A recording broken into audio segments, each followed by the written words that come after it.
Kisah nyata misionaris David Flood dan Svea di Zaire. Dalam kehidupan, setiap manusia tentu pernah mengalami rasa kecewa, entah kepada orang lain atau kepada situasi. Namun, pernahkah Anda kecewa dengan Tuhan? Jika seseorang melihat hidupnya begitu banyak masalah, segala hal yang diupayakan tidak pernah berhasil, dan seakan-akan Tuhan membiarkan atau bahkan menimpakan semua hal itu atas hidupnya. Segala sesuatu situasi buruk yang terlihat ini bisa menimbulkan rasa kecewa kepada Tuhan. Lalu orang itu bisa saja akhirnya meninggalkan Tuhan. David Flood, seorang misionaris asal Swedia, pernah mengalami kekecewaan yang mendalam kepada Tuhan dan mengalami hidup yang menjauh dari Tuhan karena kekecewaan itu. David Flood bersama istrinya Svea terpanggil untuk memberitakan Injil di Zaire, Afrika pada tahun 1921. Dua keluarga, David Flood dan Svea, serta Joel Erickson dan Bertha, berangkat menuju pedalaman Afrika. David dan Svea membawa serta David Junior, bayi pertama mereka yang berusia 2 tahun. Dalam perjalanan itu, David Junior terkena penyakit malaria. Memang Afrika di masa itu masih dipenuhi nyamuk malaria. Malangnya, tiba di suatu desa, mereka tidak diizinkan memasuki desa itu. Tidak boleh ada orang kulit putih yang masuk ke desa. Dewa-dewa kami akan marah, tegas kepala suku. Namun David dan Svea pantang menyerah. Mereka mendirikan pondok dari lumpur di hutan yang berada di tepi luar desa dan tinggal menetap di sana. Setelah beberapa bulan mereka menderita kekurangan gizi parah dan jarang berhasil berhubungan dengan penduduk desa. Maka setelah lewat 6 bulan, kedua keluarga misionaris ini berpikir untuk pulang. Keluarga Erickson memutuskan untuk kembali ke Swedia, tetapi karena Svea hamil, keluarga Flood tetap tinggal di desa itu. Saat itu Svea pun terserang malaria dan sering mengalami demam, tetapi ia tetap memberikan bimbingan rohani kepada seorang anak kecil dari penduduk desa tersebut. Inilah satu-satunya kontak dengan penduduk lokal, sekaligus satu-satunya hasil pelayanan Injil keluarga Flood. Anak itu dibimbing kepada Kristus dan menjadi pengikut Kristus. Sayangnya, malaria membuat kondisi Svea terus memburuk di tengah-tengah kehamilannya. Ia berhasilkan melahirkan seorang bayi perempuan, tetapi kondisi sang ibu sendiri amatlah lemah. Setelah melahirkan, ia berjuang meregang nyawa, lalu sebelum meninggal ia berbisik kepada David, "Berikan nama Aina kepada anak kita." David begitu terpukul dengan kematian Svea. Ia membuat peti mati dan menguburkan Svea di tanah yang begitu jauh dari kampung halaman. Dalam rundungan duka yang sepi, saat itulah memuncak kekecewaan yang sangat dalam di hatinya kepada Tuhan. Dengan emosional, David berseru, "Tuhan, mengapa kau izinkan ini terjadi? Bukankah kami datang untuk memberikan hidup kami dan melayani Engkau? Istriku yang cantik dan pandai pada sekarang telah tiada. Anak sulungku baru berumur 3 tahun dan nyaris tidak terurus. Apalagi sekecil yang baru lahir. Setahun kami ada di hutan dan hanya berhasil memenangkan seorang anak kecil yang tidak cukup memahami berita Injil. Kau mengecewakan aku, Tuhan, betapa sia-sianya hidupku." David pergi ke kantor lembaga misi dan di sana ia bertemu keluarga Erickson. Ia berkata dengan penuh kekecewaan, "Saya mau kembali ke Swedia. Saya tidak mampu mengurus anak ini. Saya titipkan bayi perempuan ini kepadamu." David memberikan Aina kepada keluarga Erickson dan ia sendiri kembali ke Stockholm bersama anak sulungnya dengan menumpang kapal. Tak lama setelah David Flood meninggalkan Afrika, keluarga Erickson sendiri pun yang merawat Aina. meninggal karena diracun salah satu kepala suku setempat. Pasangan lain bernama Arthur dan Anna Burke akhirnya mengasuh Aina dengan membawanya ke desa Masisi di utara Kongo yang kini menjadi Zaire. Aina dipanggil Egi dan belajar bahasa Swahili.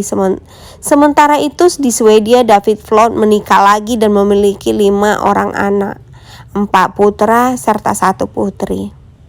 Setelah sekian lama melayani desa Masisi, keluarga Burke kembali ke Amerika Serikat dan menetap di Minneapolis. Egi yang sudah dewasa menikah dengan Dewi Hertz yang menjadi presiden sekolah Alkitab Northwest di kota itu. Suatu hari, Egi mendapat kiriman majalah Kristen berbahasa Swedia. Ia melihat foto-fotonya sendiri dengan satu foto kuburan dan salib putih bertuliskan Svea Flods. Egi kemudian bertemu dengan penerjemah bahasa Swedia dan mendapatkan terjemahannya. Dikisahkan ada sekeluarga misionaris yang datang ke Afrika dan memberitakan Yesus kepada seorang bocah kecil laki-laki di desa setempat. Keluarga ini dikaruniai seorang anak perempuan selama tinggal di desa itu, tetapi ibunya meninggal setelah melahirkannya dan anak perempuan itu kini entah di mana. Melalui bocah kecil yang dibimbing oleh Svea Flood, Tuhan telah menyelamatkan 600 orang di Zaire. Anak ini bertumbuh besar menjadi pelayan Kristus dan mendirikan sekolah di desa serta memimpin sebuah gereja Pentakosta yang seluruhnya membawahi 110.000 orang Kristen di Zaire. Egi terkejut mendengar penggalan kisah kehidupan masa kecil dan kehidupan orang tua kandungnya ini. Suatu kali sekolah Alkitab memberikan tiket kepada Egi dan suaminya untuk pergi ke Swedia. Saat singgah di London, Egi berjalan di dekat Royal Albert Hall dan melihat ada acara pertemuan penginjilan dan pengkhotbah berkulit hitam. Di acara itu bersaksi bahwa Tuhan melakukan perkara besar di Zaire. Egi pun bertanya kepada sang pengkhotbah, "Pernahkah Anda mengetahui pasangan penginjil yang bernama David dan Svea Flood?" Ia menjawab, "Ya, Svea adalah orang yang membimbing saya kepada Tuhan waktu saya masih anak-anak. Mereka memiliki bayi perempuan, tetapi saya tidak tahu bagaimana keadaannya sekarang." Kata Egi, "Sayalah bayi perempuan itu. Saya adalah Egi, Aina." Jawaban itu membuat Ruhigita Ndagora sang pengkhotbah menangis kuat-kuat dan memeluk Egi. Egi terheran-heran. Orang inilah bocah yang dilayani ibunya dan kini bertumbuh menjadi penginjil yang melayani bangsanya. Pekerjaan Tuhan berkembang pesat di Zaire dengan 110.000 orang Kristen, 32 pos penginjilan, 1 pusat sekolah Alkitab, dan rumah sakit dengan kapasitas 120 tempat tidur. Selepas kunjungan yang singkat di London, Egi melanjutkan berangkat ke Stockholm. Setibanya di hotel, ketika saudara kandung Egi telah menunggu. Dalam pertemuan keluarga itu, Egi bertanya, "Di mana David, kakak sulungku?" Mereka menunjuk David Junior yang duduk saja di sudut lobi. David telah menua dan berambut putih, tapi ia tampak hidup dalam kepahitan. Ia sedang minum minuman beralkohol dan ia marah ketika Egi bertanya tentang ayahnya. Ternyata David dan semua saudaranya membenci ayahnya dan sudah bertahun-tahun tidak membicarakan ayahnya. Karena kedatangan Egi yang telah lama dirindukan ini, akhirnya mereka setuju untuk menemui sang ayah yang telah uzur bersama-sama. Saudara perempuan Egi memeluknya dan berkata, "Sepanjang hidupku, aku telah merindukanmu."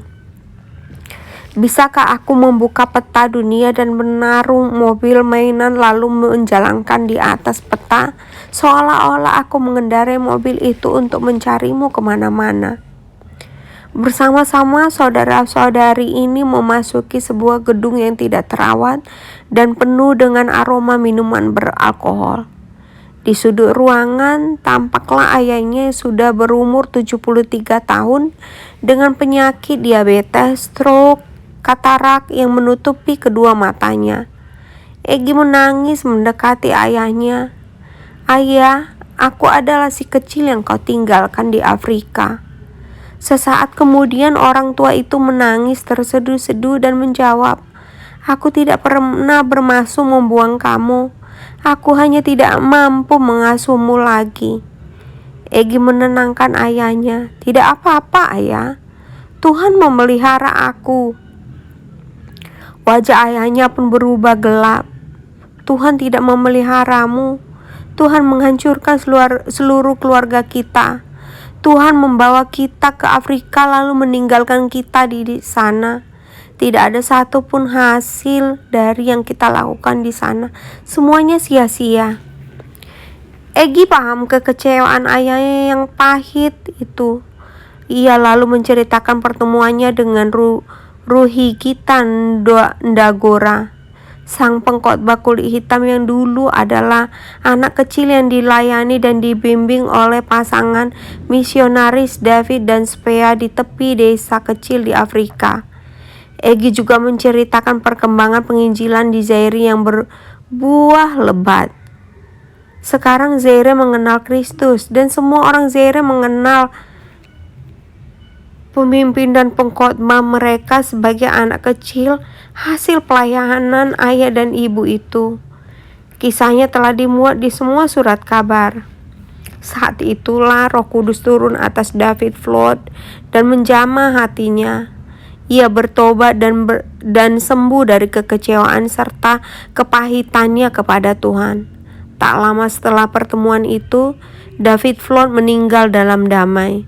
Tuhan memulihkan dia dari pandangan yang pahit akan kegagalan serta penderitaan yang ia lihat oleh mata jasmaninya, dengan memperlihatkan buah-buah rohani yang telah dikerjakannya. Keluarga Egy akhirnya mengunjungi desa Ndolera yang dulu di tepinya terletak pondok tempat tinggal David dan Spea serta David Junior dan bayi kecil Egy setelah dilahirkan. Untuk berziarah ke kubur Spea Flood, Egy berlutut dan bersyukur kepada Tuhan di kubur itu. Pada suasana ziarah yang penuh makna itu, pendeta setempat membacakan Yohanes 12 ayat 24. "Aku berkata kepadamu, sesungguhnya jikalau biji gandum tidak jatuh ke dalam tanah dan mati, ia tetap satu biji saja. Tetapi jika ia mati, ia akan menghasilkan banyak buah." Dan Mazmur 126 ayat 5. Orang-orang yang menabur dengan mencucurkan air mata akan menuai dengan bersorak-sorai. Apa yang telah ditabur untuk Tuhan jika kita melihat sepertinya sia-sia dan tidak ada hasilnya? Janganlah kecewa kepada Tuhan, karena apa yang terlihat dengan mata jasmani kita, Tuhan tidak berhenti mengerjakan apa yang tidak terlihat, dan Ia tahu bahwa waktu yang terbaik untuk menuai buah dan benih-benih itu. Seperti Daud menulis, "Tuhan, Engkau menyelidiki dan mengenal aku. Engkau mengetahui kalau aku duduk atau berdiri. Engkau mengerti pikiranku dari jauh. Engkau memeriksa aku kalau aku berjalan dan berbaring. Segala jalanku Kau maklumi. Sebab sebelum lidahku mengeluarkan perkataan, sesungguhnya semuanya telah Kau ketahui ya Tuhan." Mazmur 139 ayat 1-4. Kita tak perlu meragukan kemahatauan Tuhan dan kemahamampuan Tuhan di atas segalanya. Demikian pembacaan kisah misionaris di Afrika dan rasa pahit yang dialami misionaris tersebut.